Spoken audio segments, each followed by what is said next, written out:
సీతారామ ప్రాజెక్టులో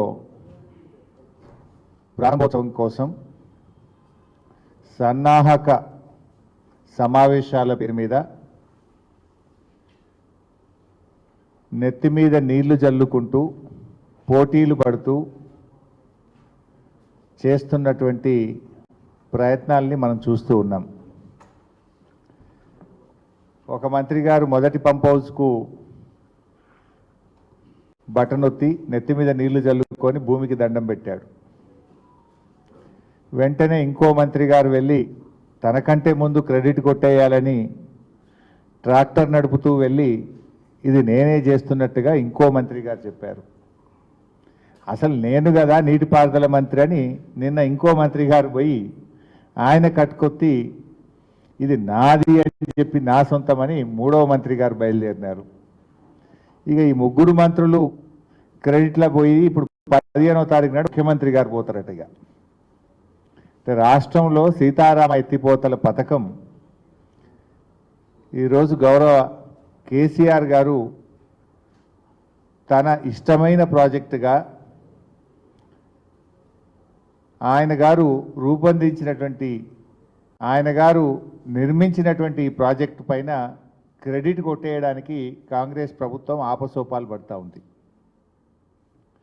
ఈ ప్రభుత్వ వైఖరి గమనిస్తే ఎట్లా ఉందంటే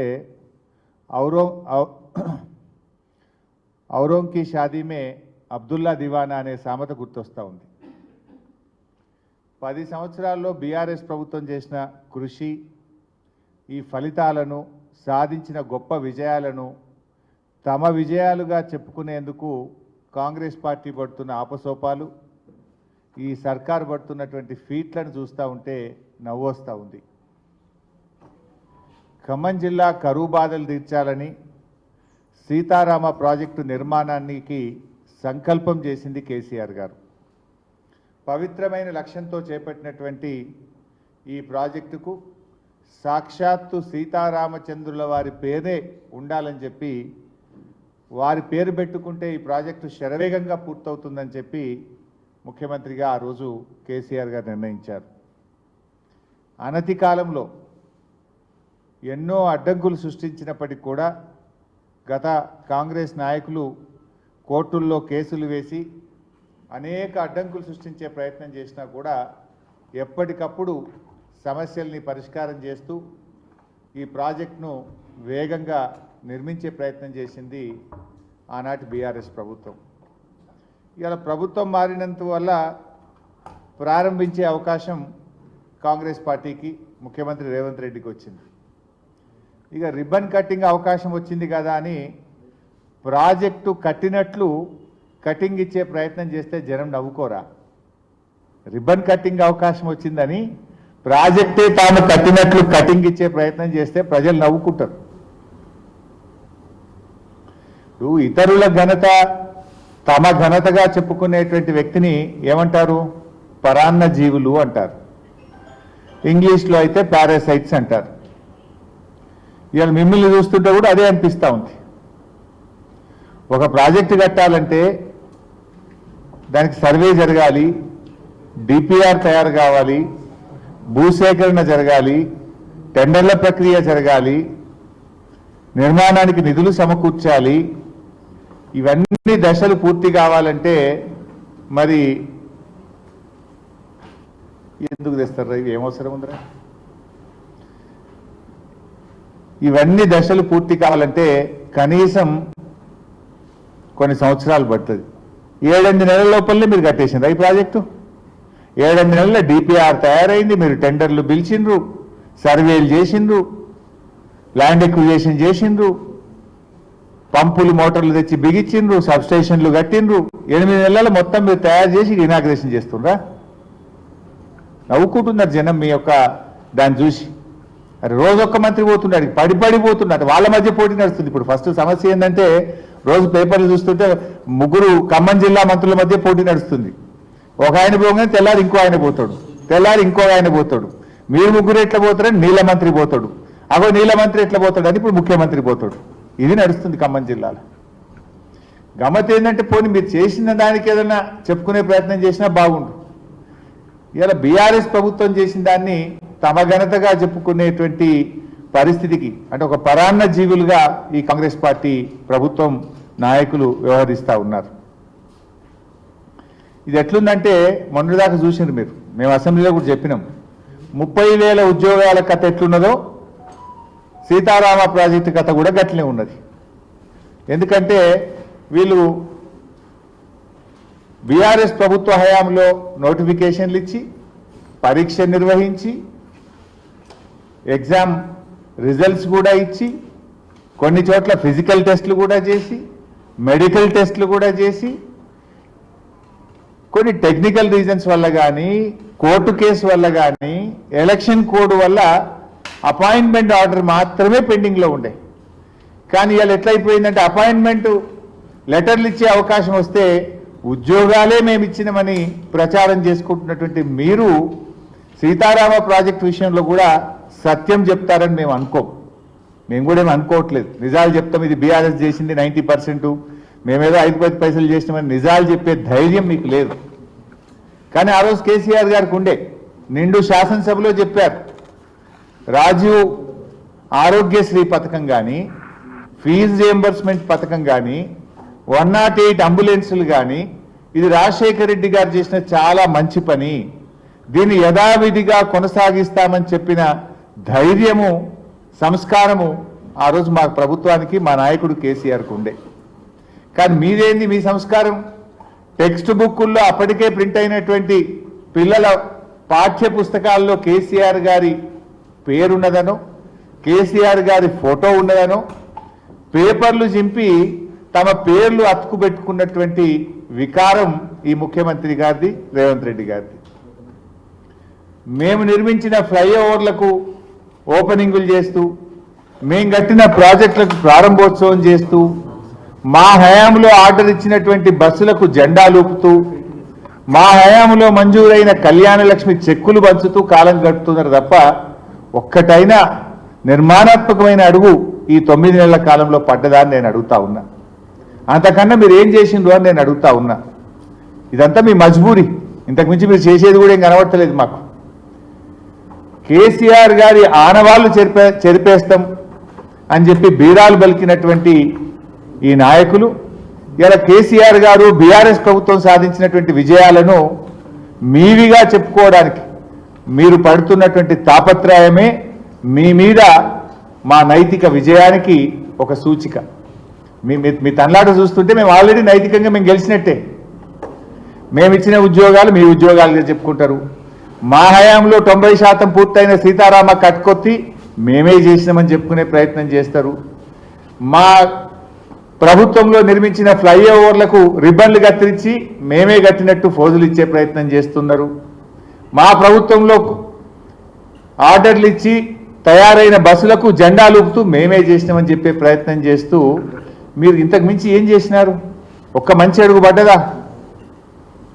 సీతారామ నిర్మాణం కోసం మేము కృషి చేస్తుంటే ఆ రోజు ఇదే కాంగ్రెస్ పార్టీ నాయకులు కోర్టుల్లో కేసులు వేసిండ్రు. ఇది నేను చెప్తున్నదే కాదు, ఇక స్వయంగా తుమ్మల నాగేశ్వరరావు గారు ఆ రోజు ఏం చెప్పారో ఖమ్మం జిల్లా మంత్రి గారు మీరే వినండి ఒకసారి. నాకు ఈ జిల్లాని సంపూర్ణంగా మిగిలిపోయినటువంటి బృహత్తర కార్యక్రమాలు పూర్తి చేసే అవకాశం మళ్ళీ కేసీఆర్ గారు నాకు ఇచ్చారు. అందుకనే ఈ జిల్లాలో మిగిలిపోయినటువంటి సాగునీటి పథకం, నేను కలలుగన్నటువంటి పథకం, ఈనాడు ముఖ్యమంత్రి గారి చేతులకు మీదుగా శంకుస్థాపన చేసినటువంటి ఈ జిల్లా జీవనాడి, ఈ జిల్లా ప్రజల చిరకాల వాంఛ గోదావరి జలాల్ని ఈ జిల్లా రైతాంగానికి ఇవ్వాలని ఆనాడు కాంగ్రెస్ ప్రభుత్వం ఆనాడు మొదలెట్టినటువంటి తుమ్మగూడాన్ని వాళ్ళ స్వార్థం కోసం, స్వలాభం కోసం, సొంతం కోసం, కమిషన్ల కోసం దాన్ని చిందరవందర చేసి ఒక్క చుక్క నీళ్లు ఇవ్వకుండా 2,000 కోట్లు దగా చేసినటువంటి కాంగ్రెస్ పార్టీ పాలకులు ఈ రోజు ఇరిగేషన్ ప్రాజెక్టుల గురించి, కేసీఆర్ గురించి ఒక్క మాట మాట్లాడే నైతిక హక్కు లేదు అని చెప్పి ఆ పార్టీ నాయకులు విజ్ఞప్తి చేయదలుచుకున్నాం. వారి పక్కనే నిలబడి కొంతమంది మాట్లాడుతున్నారు. ఇప్పుడు వారి తుమ్మల గారే చెప్పాలి మరిగా. సో ఆ రోజు వారు చెప్పింది నా జీవిత కళ, ఆకాంక్ష అని చెప్పి ఆ రోజు తుమ్మల నాగేశ్వరరావు గారు చెప్పారు. మరి ఈరోజు ఆ పార్టీ నాయకులు ఏం మాట్లాడుతుండో కూడా మనం చూస్తూ ఉన్నాం. నేను అడుగుతున్నా తుమ్మల నాగేశ్వరరావు గారిని, సీతారామ ప్రాజెక్టు నిర్మాణం ఇది బీఆర్ఎస్ పార్టీ ఘనత కాదని గుండెల మీద చేసుకొని చెప్పమనండి. నిజంగా కేసీఆర్ లేకుండా ఇంకొకరు ఉంటే అంత గొప్పగా ఖమ్మం జిల్లా గురించి సీతారామ ప్రాజెక్టు గురించి రూపకల్పన జరిగేదా అని నేను అడుగుతా ఉన్నా ఈరోజు. ఇవాళ సీతారామ అనేటువంటిది కేసీఆర్ గారి కళ, ఇవాళ ఆయన కృషి ఫలితం. ఎందుకంటే వారు చాలా దూరదృష్టితో ఆలోచించారు. ఖమ్మం జిల్లాలో అప్పుడు వాళ్ళు ఆలోచించిన రాజీవ్ సాగర్, ఇందిరా సాగర్లో కూడా కొన్ని మండలాలు వదిలిపెట్టినారు, కొన్ని నియోజకవర్గాలు వదిలిపెట్టినారు.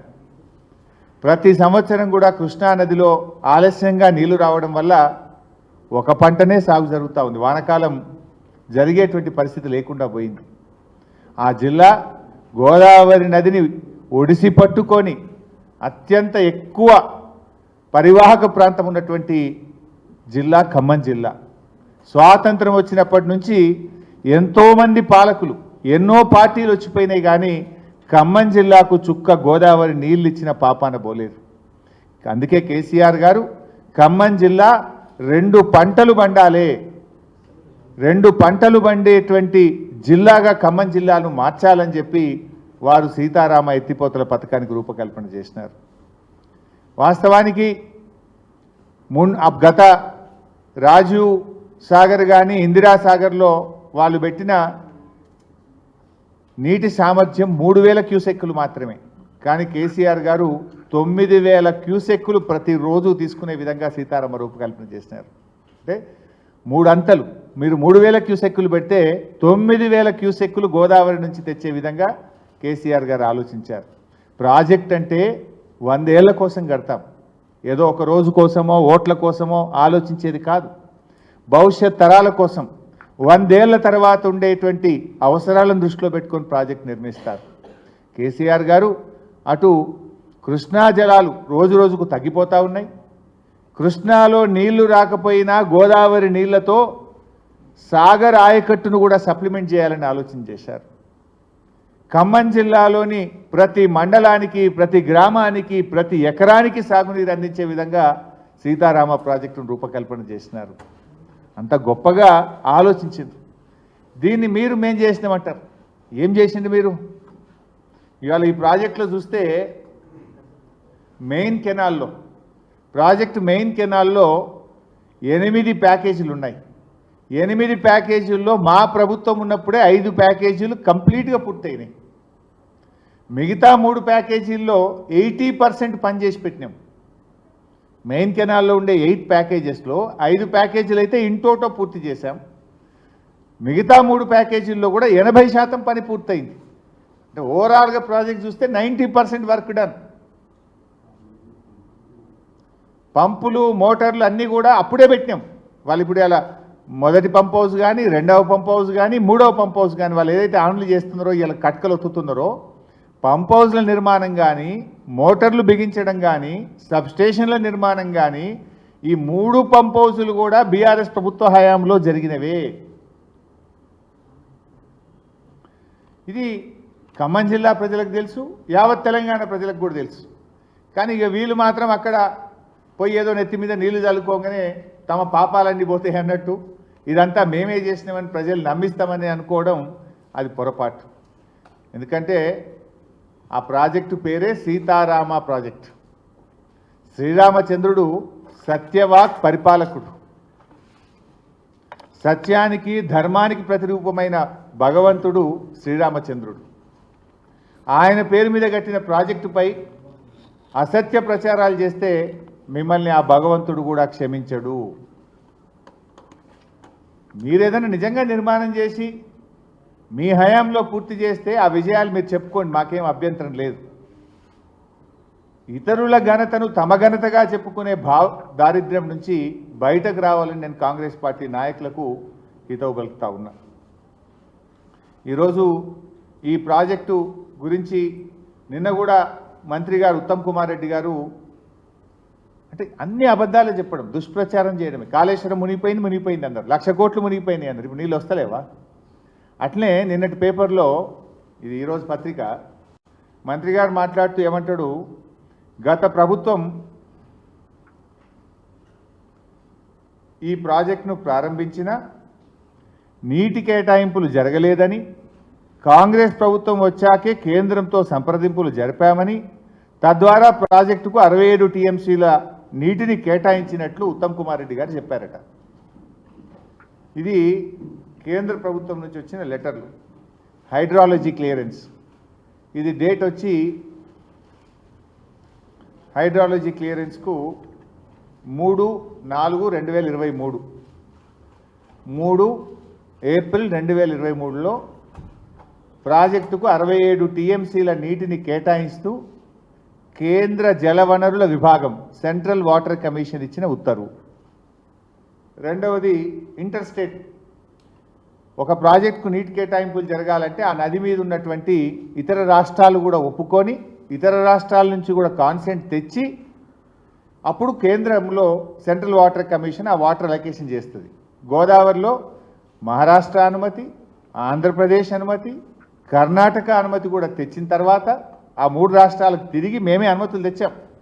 ఆ 3 రాష్ట్రాల అనుమతులు తెచ్చిన తర్వాత సెంట్రల్ వాటర్ కమిషను ఎంత స్పష్టంగా చెప్పిందో కూడా మీకు చదివి వినిపిస్తా. ఇది డేట్ కూడా చెప్తా మీకు. 6/7/2023 అంటే 6th July 2023. All as planned utilization from the project is much below the 75% dependable net yield at project site, and downstream sanction utilizations have been duly taken care of. Therefore, in accordance with said guidelines for examination of projects, the consolidated DPR of Sitarama Lift Irrigation Project, Sitamma Sagar Barrage is acceptable for interstate angle for total utilization of 67.05 TMC. అంటే ముందు hydrology క్లియరెన్స్లో 67 టీఎంసీలు కేటాయించారు. అన్ని రాష్ట్రాలు కూడా ఒప్పుకున్నాయి.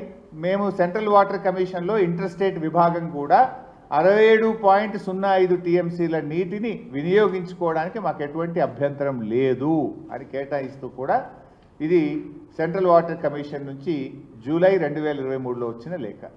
కానీ మంత్రి గారు అంటారు ఈ మేమేమి అప్లై చేయలేదట, ఈయన వచ్చిన 8 నెలల్లో దరఖాస్తు పెట్టిండట, 67 టీఎంసీల నీళ్లు తెచ్చిండట.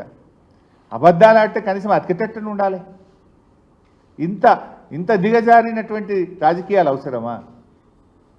ఈరోజు వాస్తవానికి మీ చరిత్ర, మీరు ఆనాడు 2005లో ఇందిరమ్మ సాగర్, రాజీవ్ సాగర్ అనే ప్రాజెక్టులు ప్రారంభించి 2014 దాకా మీరే అధికారంలో ఉన్నారు.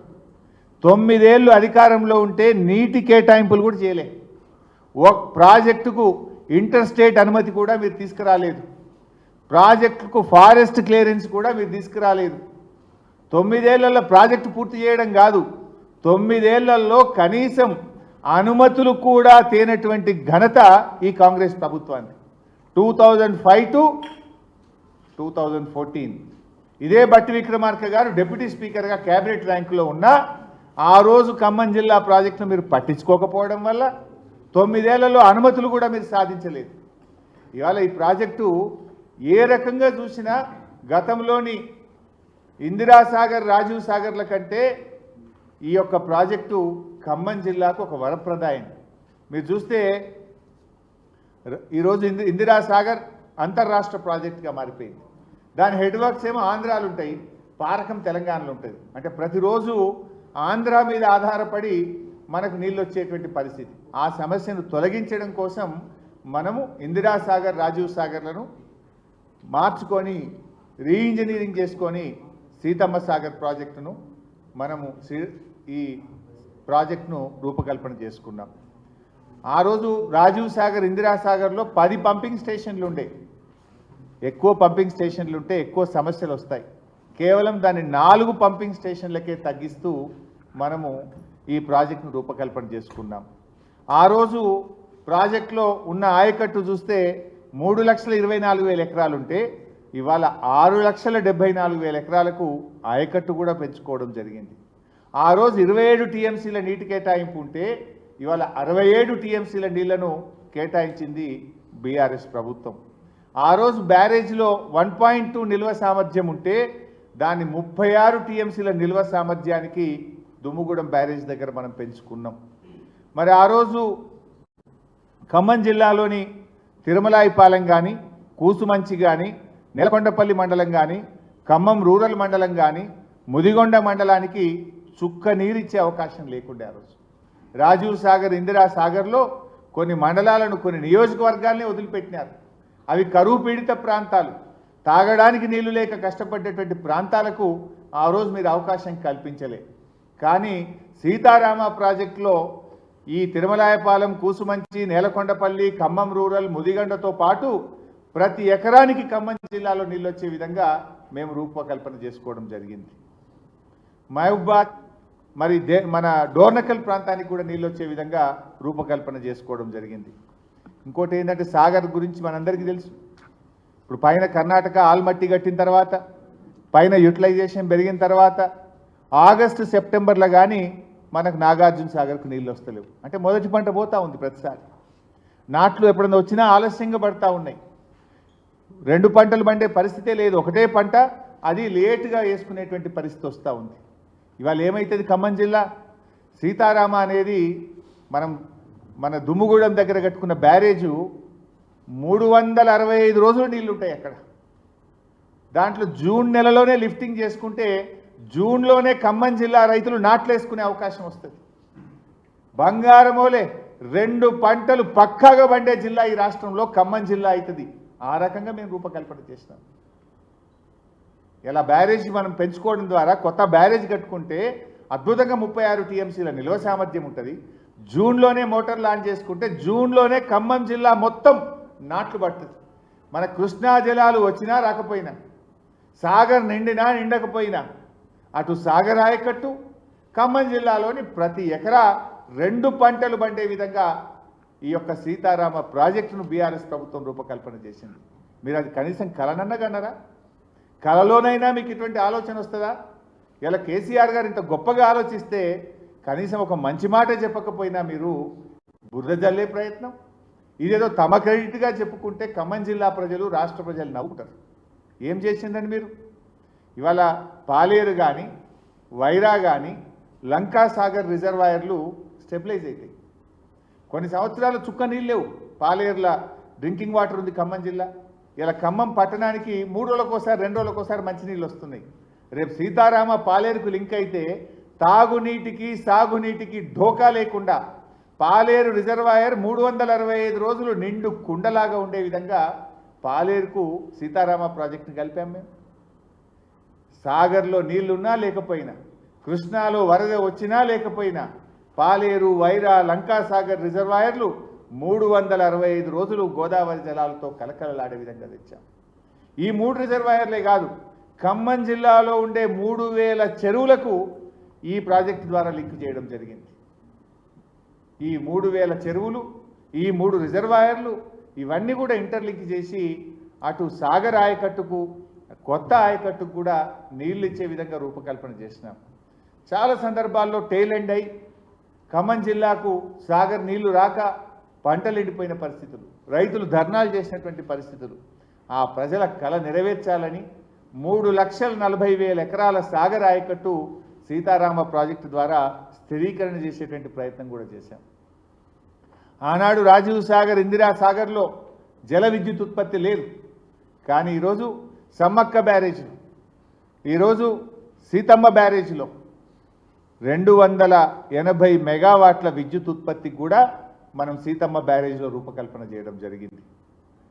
ఇవాళ కేంద్రం నుంచి కూడా అటవీ అనుమతులు కానీ, హైడ్రాలజీ క్లియరెన్స్ కానీ, ఇంటర్స్టేట్ క్లియరెన్స్ కానీ, మోటా క్లియరెన్స్ కానీ అనేక అనుమతుల్ని కూడా సీతమ్మ సాగర్కు, ఈ ప్రాజెక్టుకు కూడా బీఆర్ఎస్ ప్రభుత్వం సాధించింది.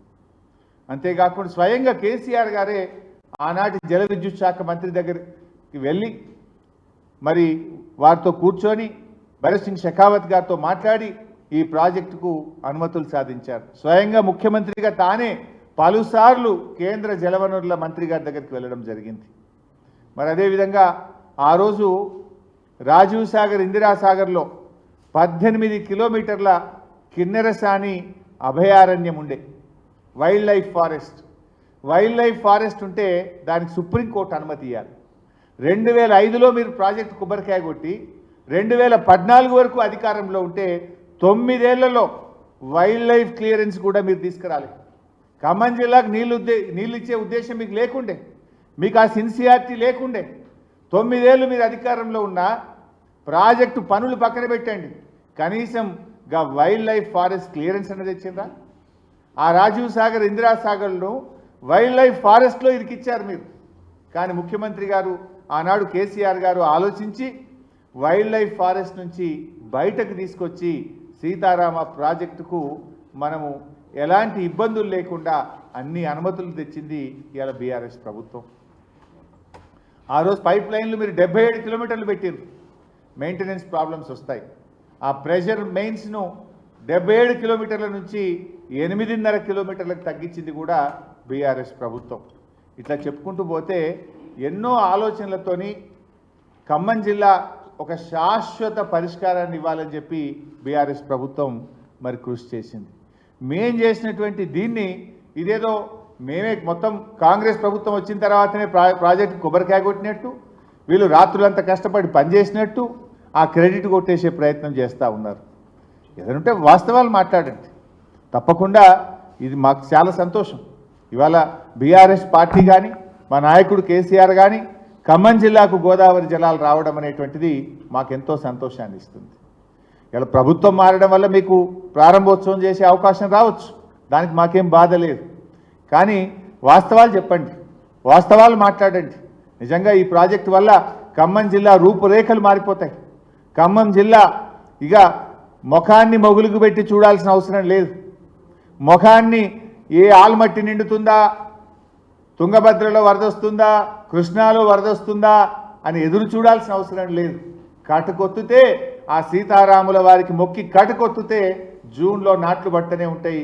గలగల గోదారమ్మ మా ఖమ్మం జిల్లా పంట పొలాల్లో ప్రవహించే విధంగా ఈ ప్రాజెక్టు రూపకల్పన చేశాం.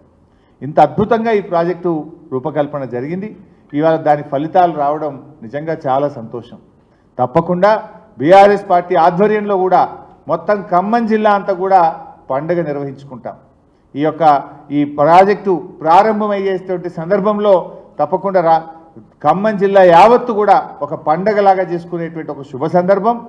దీన్ని బీఆర్ఎస్ పార్టీ పక్షాన కూడా బ్రహ్మాండంగా ఒక పండుగను కూడా నిర్వహిస్తాం, ఒక వేడుకను జరుపుకుంటామని చెప్పి కూడా తెలియజేస్తూ ఉన్నాం. మాకేమీ బేసిజాలు లేవు, మాకేం మీలాగా క్రెడిట్ స్కోరింగ్ల కోసం మేము పనిచేయలేదు. మేము నిజాయితీగా పనిచేసినాం, భవిష్యత్ తరాలను దృష్టిలో పెట్టుకొని పనిచేసినాం.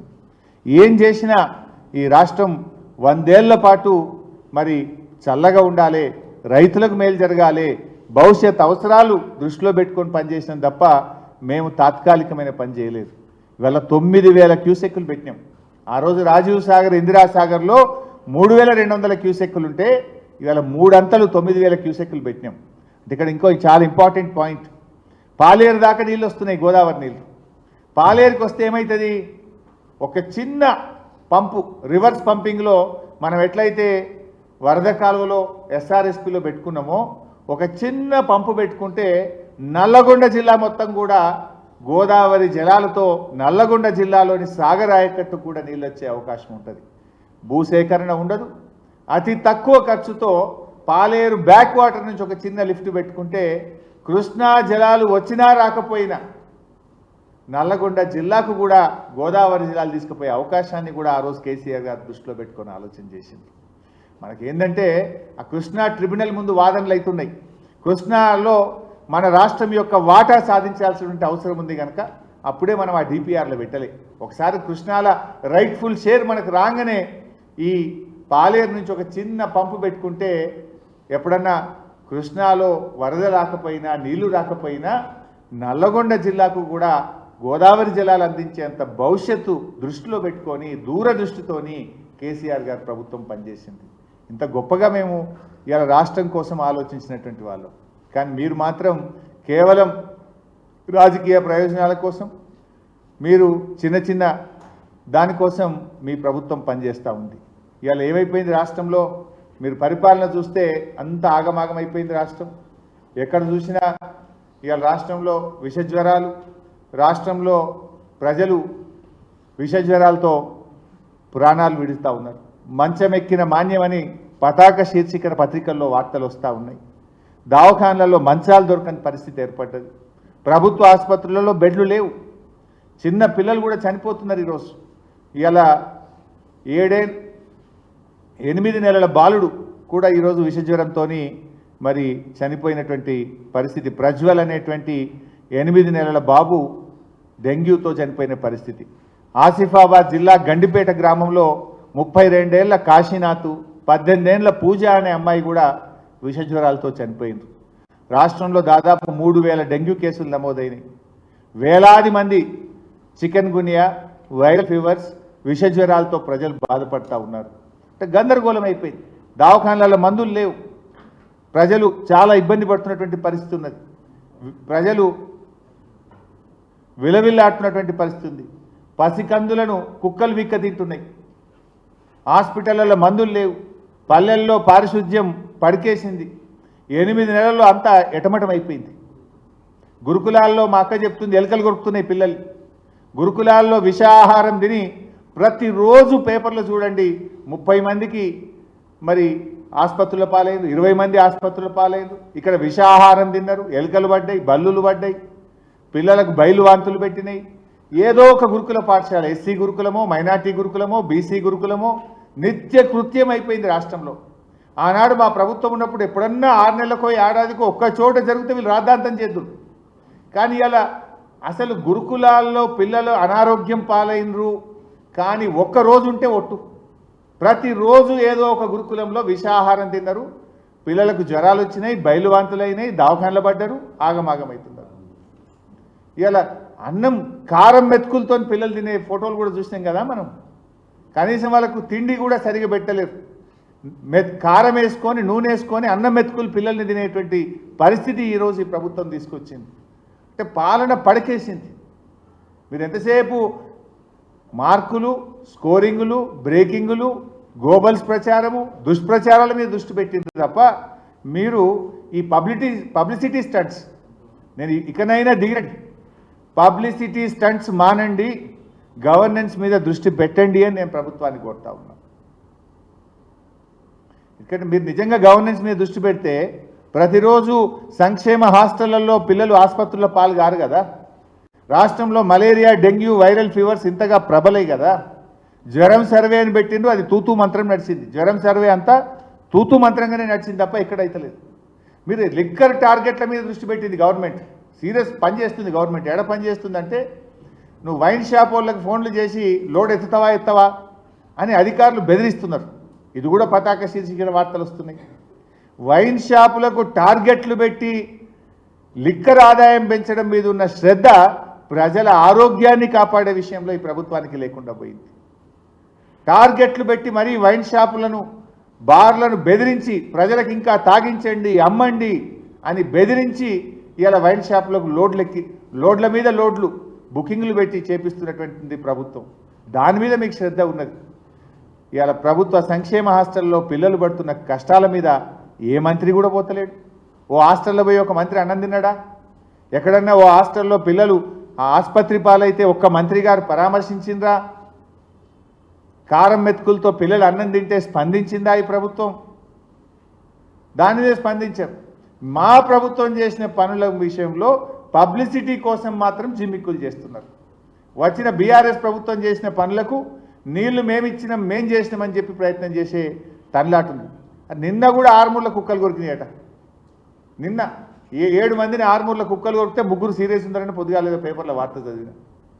ఇది పరిస్థితి. ఒకవైపు కుక్కలు బిక్క తింటున్నాయి, ఇంకోవైపు దోమలు కుడుతున్నాయి, డెంగ్యూ ఫీవర్స్, వైరల్ ఫీవర్స్, హాస్టళ్లలో ఆగమాగం ఉన్న పరిస్థితి, ఎలుకలు కొరుకుతున్నాయి. దీని మీద మీరు ఎవరు దృష్టి పెట్టలేదు. Is it the way? ఇదా ప్రభుత్వాన్ని నడిపించేటువంటి తీరు? దాని మీద దృష్టి పెట్టండి. ఇవాళ మలేరియా, డెంగ్యూ, వైరల్ ఫీవర్స్తో ప్రైవేట్ ఆసుపత్రులకు పోయి ప్రజలు చాలా ఇబ్బంది పడుతున్నారు. చాలామంది పేదవాళ్ళు అప్పుల పాలవుతున్నటువంటి పరిస్థితి ఈరోజు రాష్ట్రంలో చూస్తూ ఉన్నాం. మీ పుణ్యమాని సర్పంచులు అప్పుల పాలైనరు, పంచాయతీ సెక్రటరీలు అప్పుల పాలైనరు. ఇదైతే దేశంలో ఫస్ట్ టైం. ఎప్పుడైనా సర్పంచులకు కొన్ని పెండింగ్ బిల్లులు ఉన్నాయి, మనం విన్నాం. కానీ ఈరోజు రాష్ట్రంలో పంచాయతీ సెక్రటరీలకు కూడా పెండింగ్ బిల్లులు ఉన్నాయి. I'm challenging this government. ఈ రాష్ట్రంలో ఏ గ్రామ పంచాయతీ కనబోండి అప్పులు లేని పంచాయతీ సెక్రటరీ ఉంటే ఒట్టు. కాలిపోయిన బుగ్గలేనికో డీజిల్ పోయడానికో బ్లీచింగ్ పౌడర్కో గడ్డి మందు కొనడానికో ట్రాక్టర్ల డీజిల్ పోయడానికో ప్రతి సెక్రటరీ 1,00,000 నుంచి 3,00,000 రూపాయలు అప్పులపాలు అయిపోయారు. సర్పంచుల్ని అప్పులపాలు చేస్తుంది, సెక్రటరీలను కూడా అప్పులపాలు చేస్తుంది. పంచాయత్ సెక్రటరీలను అప్పులపాలు చేసిన ఘనత మాత్రం రికార్డు ఈ దేశంలో ఈ కాంగ్రెస్ ప్రభుత్వంది. రాష్ట్రంలో ఏ సెక్రటరీనైనా మీరు పోయి అడగండి, ఏ ఊళ్ళోనైనా అడగండి, నేను రమ్మంటే రావడానికి రెడీగా ఉండి వస్తారా మా కాన్స్టిట్యూన్సీకి రండి, పోదామా ఏ గ్రామానికో చెప్పండి. అప్పుల పాలు కానీ సర్పంచ్ లేడు, అప్పుల పాలు కానీ పంచాయతీ సెక్రటరీ లేడు. దమ్ముకొచ్చింది వాళ్ళు కూడా.